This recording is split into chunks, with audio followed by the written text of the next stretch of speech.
In 1952, a single Berlin workshop hid 7 Allied intelligence officers behind its ticking clocks. The shop's cracked signs still read Brokencrete Uhrmacher above a doorway that had survived 3 air raids. How did a displaced clockmaker turn a handful of gears into a lifeline for the West?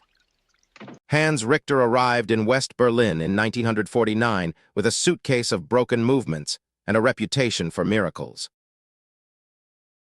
The city was a mosaic of rubble, black markets, and checkpoints where a wrong paper meant a one-way ticket to the east. By 1950, the first British major slipped a Rolex onto his bench, asking for a new mainspring and a promise of silence. Hans delivered the spring, and the major left a folded map tucked inside the case back. Word spread faster than a cuckoo's call. An American captain, a French lieutenant, a Canadian signals officer, each brought a timepiece and a secret. The clockmaker's tools became conduits. A hollowed-out balance wheel held microfilm of Soviet troop movements. A modified escapement clicked in Morse when a courier turned the crown. Hans sourced parts from a smuggler who rode the U-Bahn at midnight, swapping Swiss jewels for East German steel.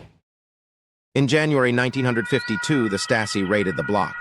Sirens wailed, boots thundered on cobblestones, and a searchlight swept the cellar door.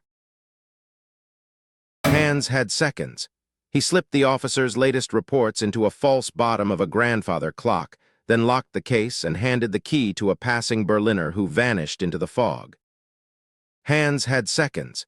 He slipped the officer's latest reports into a false bottom of a grandfather clock, then locked the case and handed the key to a passing Berliner who vanished into the fog. The intelligence he protected warned of a planned Soviet blockade of the western sectors. Allied commanders shifted supply routes days before the trucks would have been stopped. The crisis evaporated, and the 7 officers returned home alive. Their names never entered any official record. Hans kept ticking.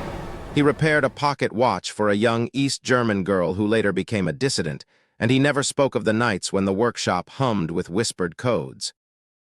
When the wall rose in 1961, his cellar was sealed, his ledger buried beneath a floorboard.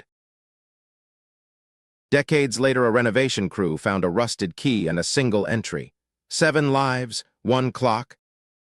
If the hidden ticking of history resonates with you, hit like, subscribe, and tell us what secret you would hide inside a watch face. History erases the names of those who moved the hands, but the seconds they saved still echo in every tick.